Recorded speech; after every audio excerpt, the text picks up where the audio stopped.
New Thinking Aloud is presented by the California Institute for Human Science, a fully accredited university offering distant learning graduate degrees that focus on mind, body, and spirit. The topics that we cover here. We are particularly excited to announce new degrees emphasizing parapsychology and the paranormal. Visit their website at cihs.edu.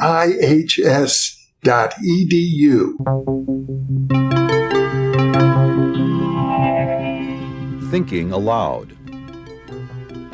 Conversations on the leading edge of knowledge and discovery with psychologist Jeffrey Mishlove.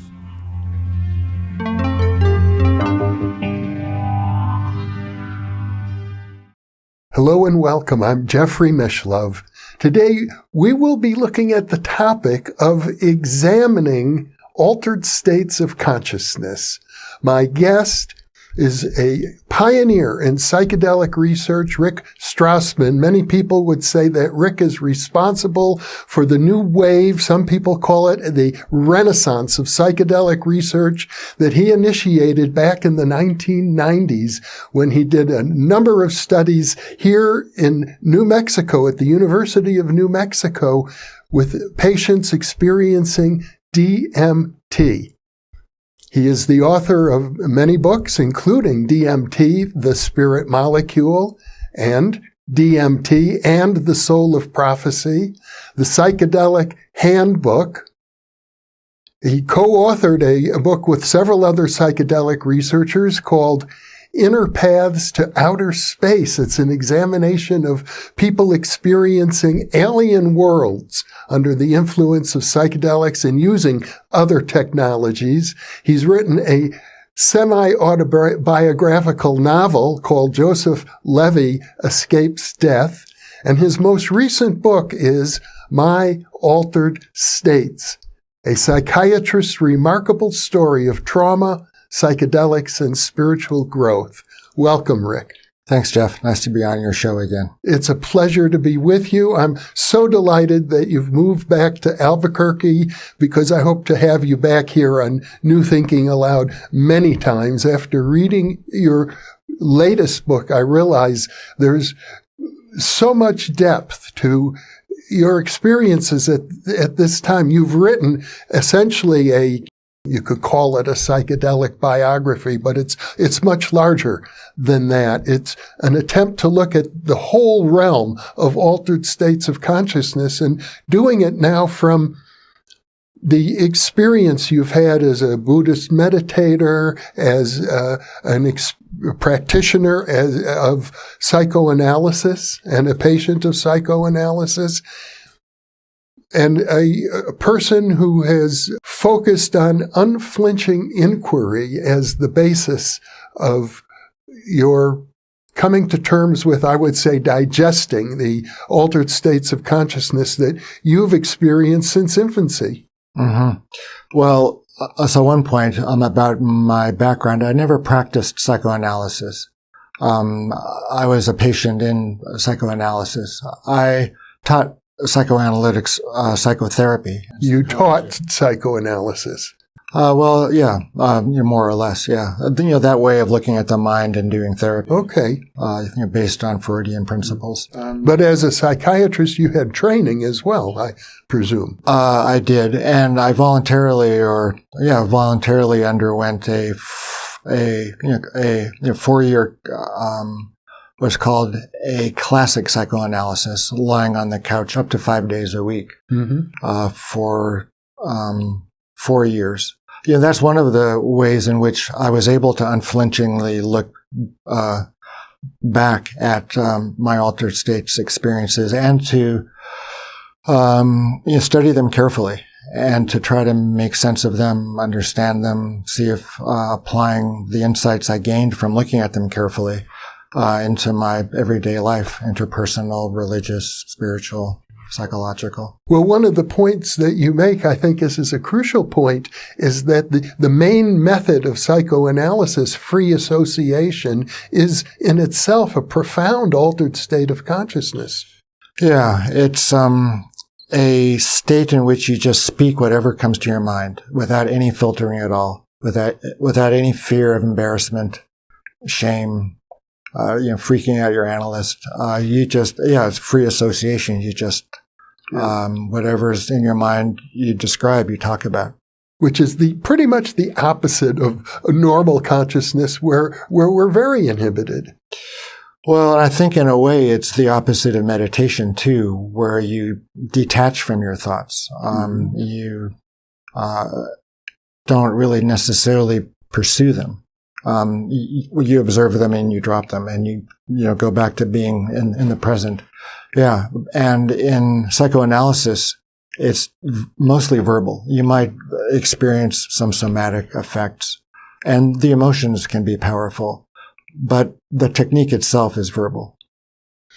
You do describe in the many chapters of your book, each of those chapters representing a different, unique, altered state of consciousness, you describe a session with a psychoanalyst in which, if I grasped it correctly, you were hardly able to speak at all. It was a profound nonverbal experience throughout the entire hour. Yeah, it was a very strange experience. It seemed as if the day was beginning normally. I went in there, laid down on the couch, and then I started flopping around like a fish out of water. I was frothing and mucus running down, and yeah, it was really quite strange, quite powerful, very scary. I think if I were to look at it or observe it from a distance, I would call it a pseudo-epileptic seizure. It looks like an epileptic seizure, but it occurs because of psychological rather than neurological reasons. Yeah, and I really didn't know what those psychological reasons were. I just wanted to be able to get still, get off the couch and go back to work. Going over that particular episode and thinking about it and what it meant for, the relationship between the analyst and me. I mean, obviously I had to feel, I guess, safe enough in that setting to experience that kind of regressed state. And I think it was a turning point in therapy in some ways, because I knew I could get really out there and he could just hold it. It didn't really affect him. He made a comment. You must have been a very tense infant. And that's all it took for me to calm down, say, that makes sense. And then obviously work on it in future sessions.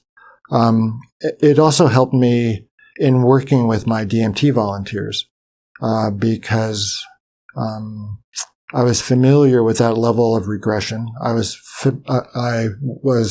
familiar with an analytic, calm, supportive, but rather non-wordy reply or response or interpretation or suggestion. And it also was a role model for me, the analyst's response, which is to just sit tight, offer help, advice as needed, but otherwise let the person go through what they're going through. You report in your book other instances where you took psychedelics and you had guides who were doing as much for you as the psychoanalyst had done. When you're taking a high dose of a psychedelic, it's good to have a sober sitter in the area. Yeah, and they do a number of the same things a good analyst does. They're supportive. They don't talk much. They let you go through your experience. And if you're in trouble or you need a word of encouragement, they are available to provide it. These days, we live in an era where different states, I think Colorado and Oregon, are now certifying people to be guides for psychedelic experiences on, for example, psilocybin.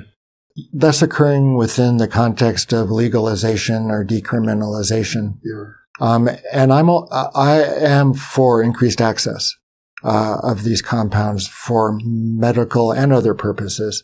But I think the setting and the staff issues really need to be worked out. I think to just open up psychedelic healing centers and offer some kind of training, but it may not be especially rigorous. I think rigorously trained therapists ought to staff specialized psychedelic clinics. Pure drug, I think physicians, psychiatrists, cardiologists, make certain it's the best possible setting for those kinds of experiences, the best trained and certified people. I want to emphasize that point, especially in reviewing your book, because you had, I imagine, a not so atypical a childhood, a young adulthood, but you describe in your explorations, and I can say pretty much the same for myself, young people tend to overdo it at times, tend to be very experimental, tend to not appreciate the risks of altered states of consciousness, and there were instances in which we see this all around us. Young people get into trouble. Right. I think one of the disadvantages of the psychedelic renaissance that you mentioned is that the benefits have been glorified, and the risks and the harms have been minimized. So I think without knowing what you're getting into, make certain you've got all of the safety parameters in place, and if you're not especially stable at the time, you can get into trouble. In your case, I gather, you got in touch with memories of abuse. You write very honestly about the fact that your father was an alcoholic, for example.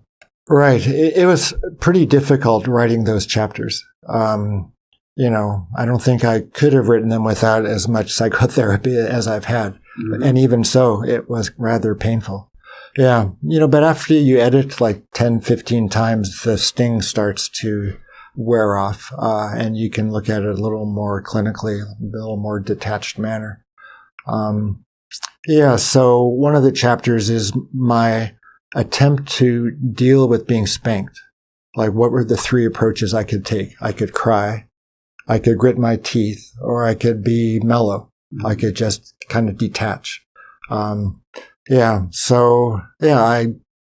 experimented with all three as a child, I guess. Sure. And then, did the best. Obviously, I think one of the reasons I was spanked was because I was, as my brother would say, rambunctious. I didn't like being told no. My dad was into obedience, and we clashed a lot. Yeah. And I would have had to have changed my personality to stop getting spanked. So, as a 3 or 4 or 5-year-old, I couldn't do that. Well, you talk about temperament. When a baby is born, they are born with a unique temperament, and that temperament often clashes with the personality structures of the adults. Right. There needs to be a match between the temperament of an infant and the personality style of the caregivers. Yeah. The temperament it's built in as biological. You're placid, or you're reactive, or you're social, or you're introverted. And that's pretty biologically ingrained. The personality is what an adult has got after being born with a temperament, developing certain kinds of attachments, which are a response to the relationship between the personality of the caregiver and the temperament. After attachment, then comes the development of the personality. So if you have an intrusive mother, let's say, and you are introverted type, you might find an intrusive mother to be very difficult. But if you're a needy infant, based on your biological temperament, an intrusive mother might be very welcome. Yeah. So this, I suppose, was some of the benefit of psychoanalysis, that you got to look at your infancy, your childhood, through adult eyes and begin to understand the process of becoming the adult human being you are now.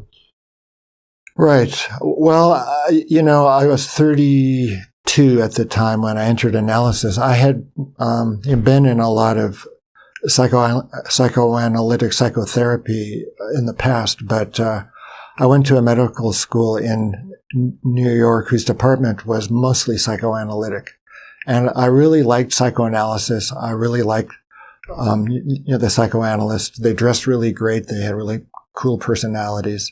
So at some point or another, I wanted to be psychoanalyzed. It was the gold standard of psychotherapy. Yeah, and I was having some girlfriend problems and wasn't sure about my work career trajectory. Yeah, and I found an analyst. We began working together. It's I like to think of it as the university of the self. You study yourself, day in, day out, an hour every day. Yeah, and it just kind of grinds very finely. Mm-hmm. So at the age of 32, by then you had already had a lot of experience in Buddhist meditation, I presume. Yeah, I started Zen practice when I was 22.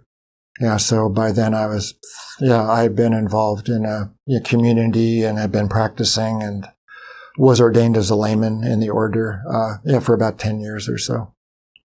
So at some point you came to the realization that, at least in your particular instance, enlightenment through Buddhist practice wasn't going to be sufficient for you. You needed to engage in the self-exploration that psychoanalysis offered.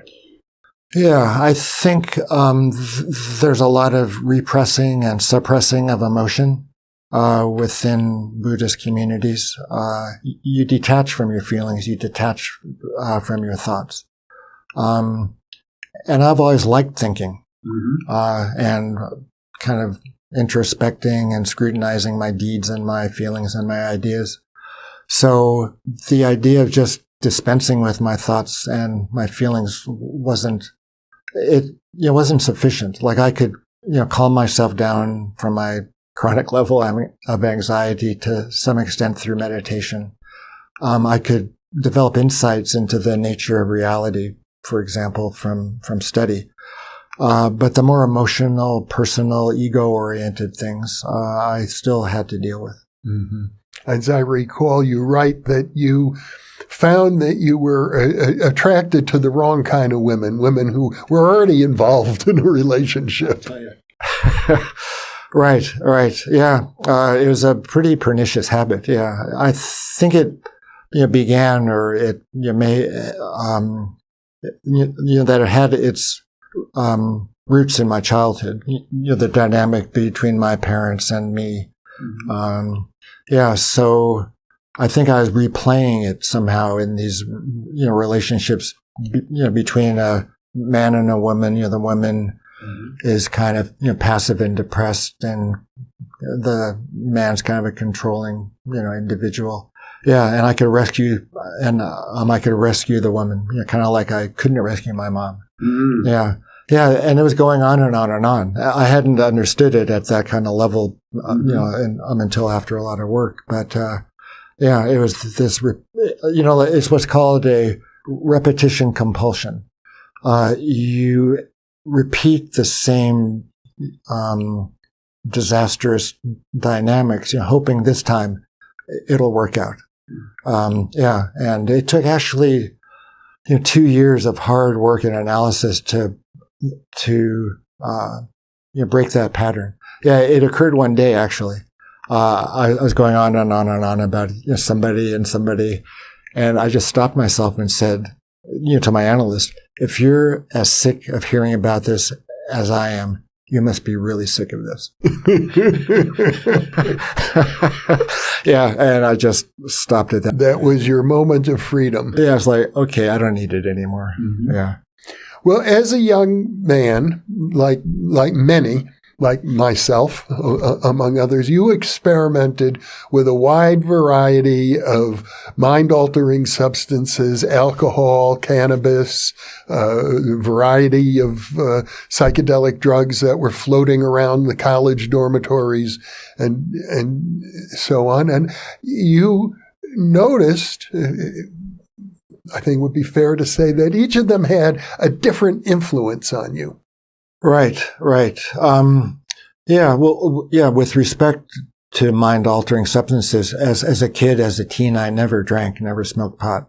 And then it was about halfway through my freshman year at college, the senior resident advisor knocked on my door one Friday night, and he said, "I've heard you've never gotten stoned. Would you like to smoke some hash?" As your senior resident advisor, it's my responsibility. So we smoked some hash that evening, and a couple of remarkable things happened. One was that I stopped thinking. My internal chatter just went away, and I felt happy and relaxed in a way I'd never felt in my entire life. I was 18 maybe at that time. And I also saw blue, purple, green, red clouds coming out of my speakers listening to Santana. And I was just enraptured by the beauty of the visual display. And I was able to perceive a number of features of music which I hadn't understood or acknowledged before. The space between notes and the relationship between the players and the music that they were making. I also flew over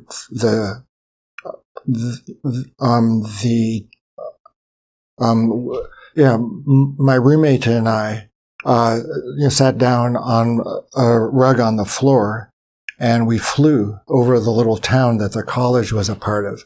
It was a shared hallucination. We were both observing and seeing and working on the flight of the carpet, together, as if we were in real time, sharing this hallucination. And we were able to control it as well, through pilot, co-pilot kinds of interactions. So really remarkable, sensory experiences and emotional joy. And the other thing was that after it was over, or once I started reflecting upon it, it seemed to me a case of chemistry. Like a half hour ago, I was normal. Then I smoked this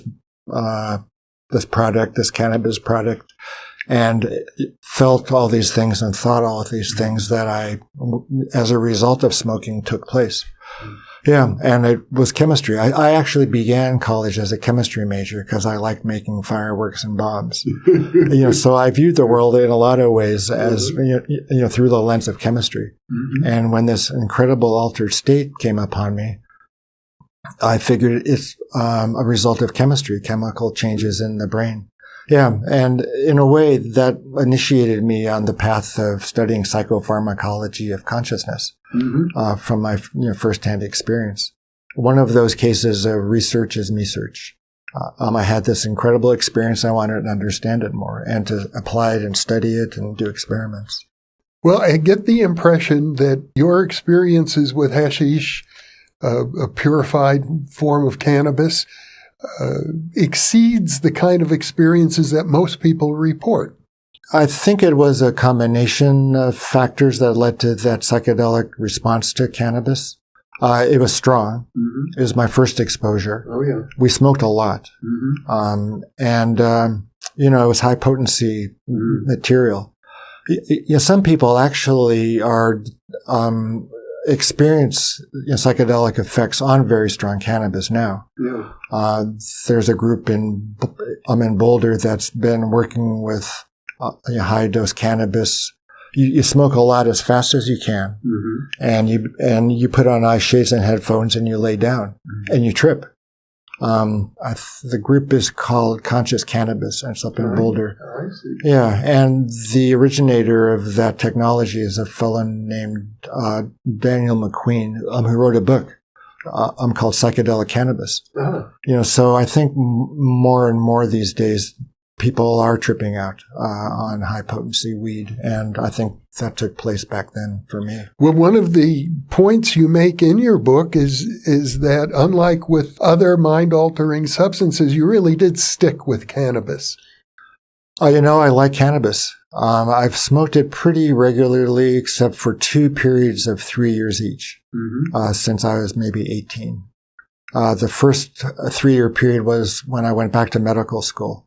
And I just studied. Yeah. And I was really hardcore meditating at the time as well. Like, I'd say a couple hours of meditation a day, drinking a big pot of coffee every day and just studying all the time. And I didn't smoke for 3 years then. Well, that's an interesting mind-altering substance, a pot of coffee. Yeah, I drank a ton of coffee, just was with the books.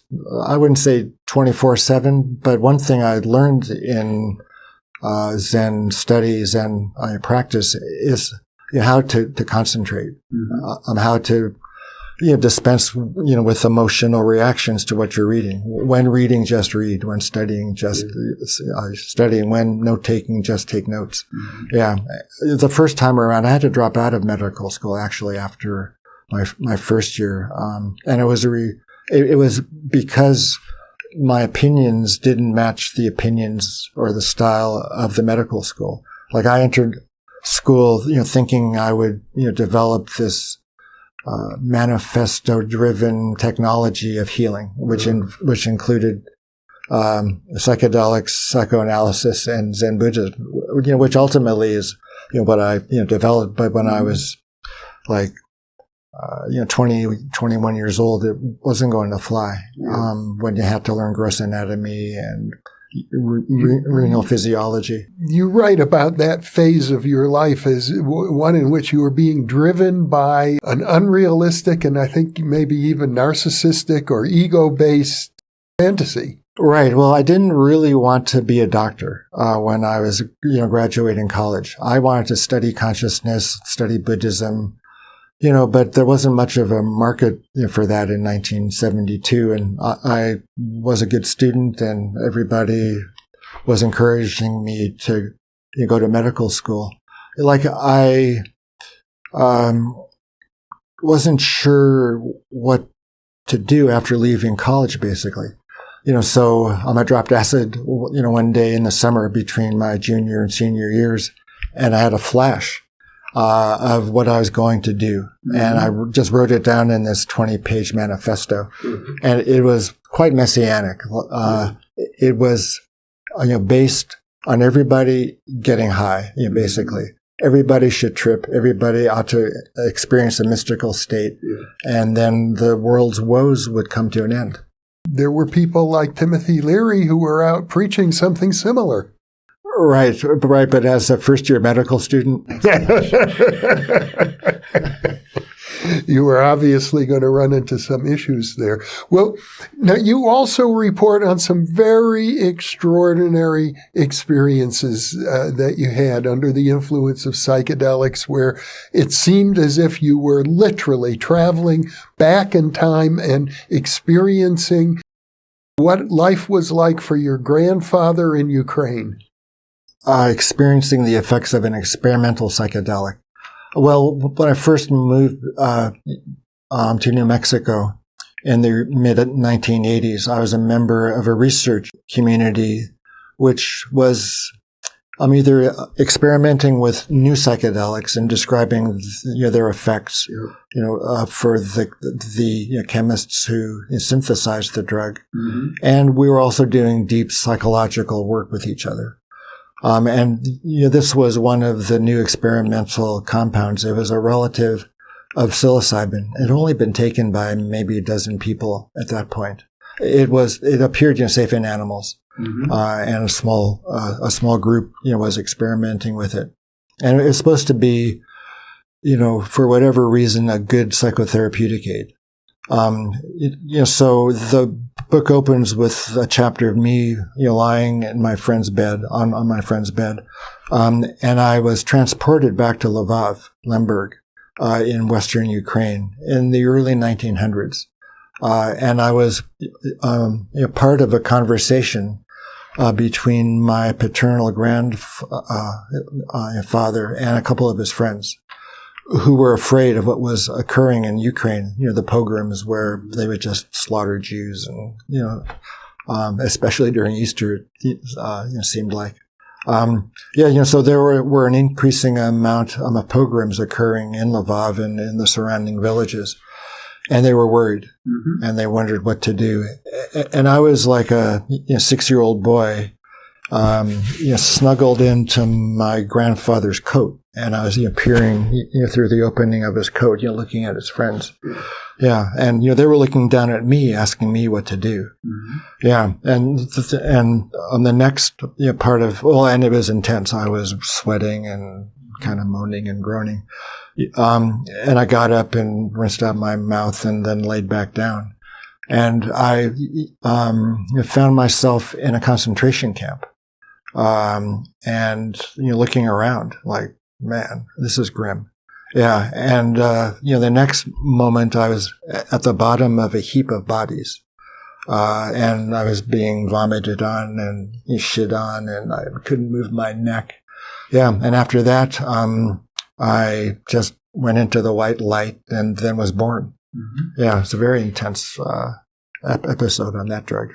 Well, earlier when you talked about the flying carpet experience, you referred to it as a hallucination and a shared hallucination. I understand what that could be like.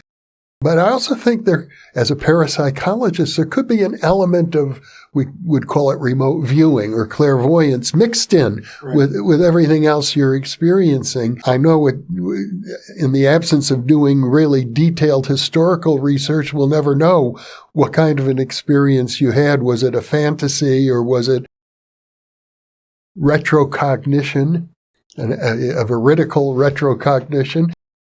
But there's good chance that it was a little bit of both. Right.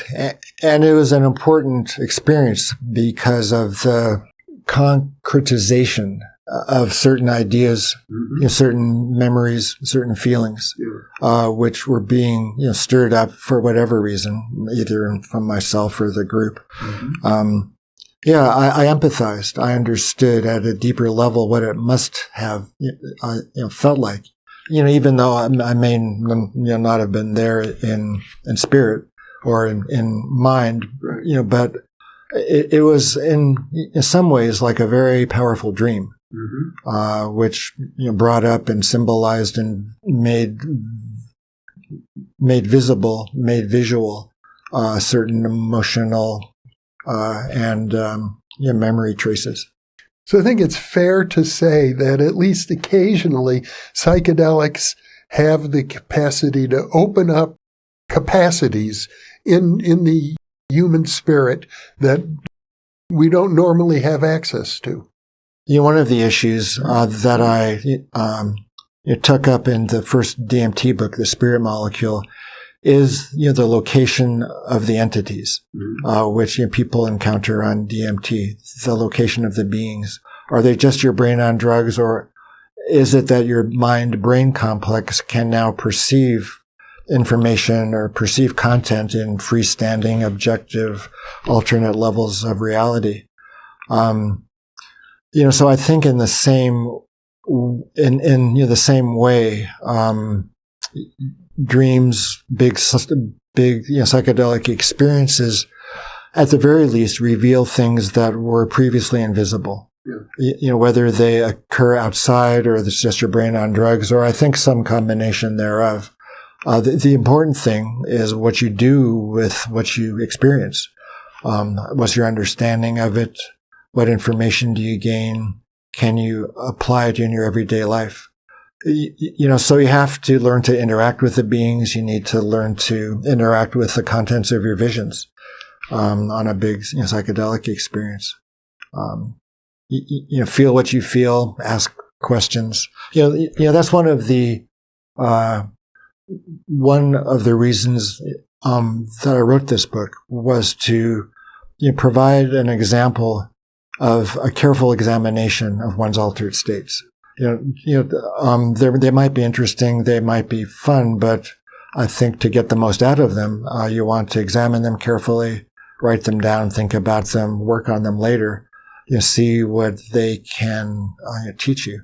It seems to me, as a child of the 60s and 70s myself, that a segment of those of us who began experimenting with altered states of consciousness as college students did it with the aim of self-knowledge.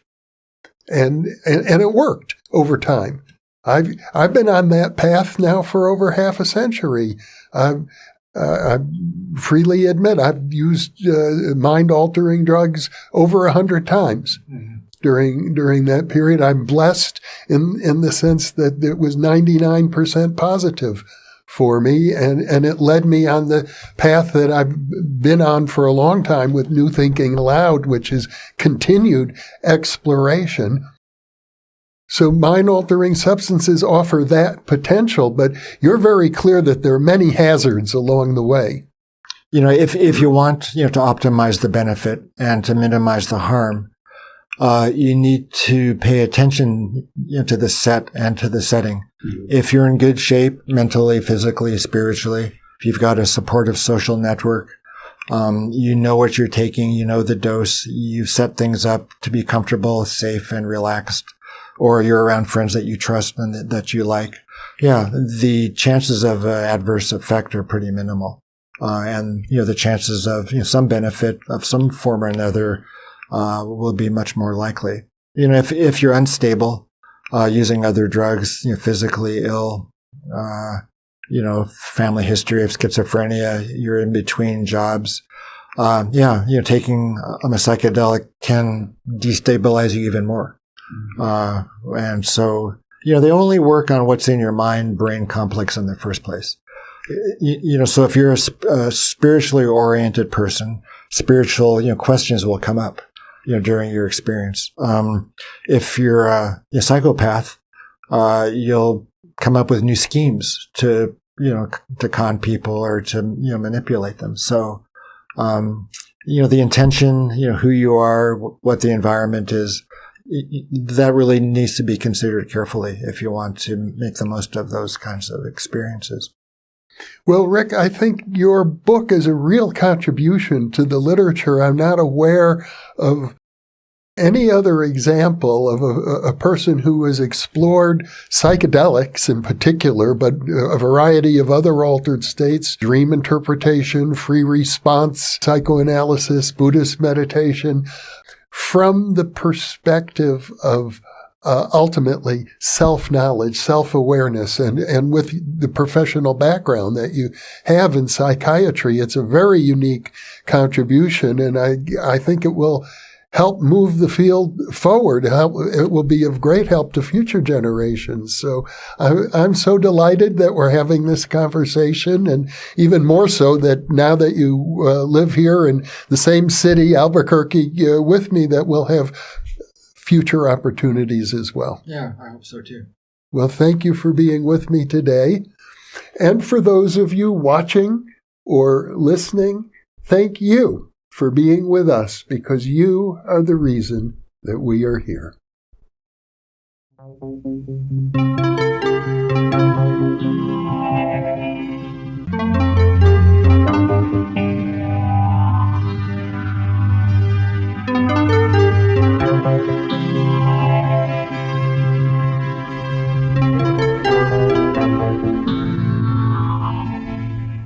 Book 3 in the New Thinking Aloud dialogue series is UFOs and UAP, Are We Really Alone?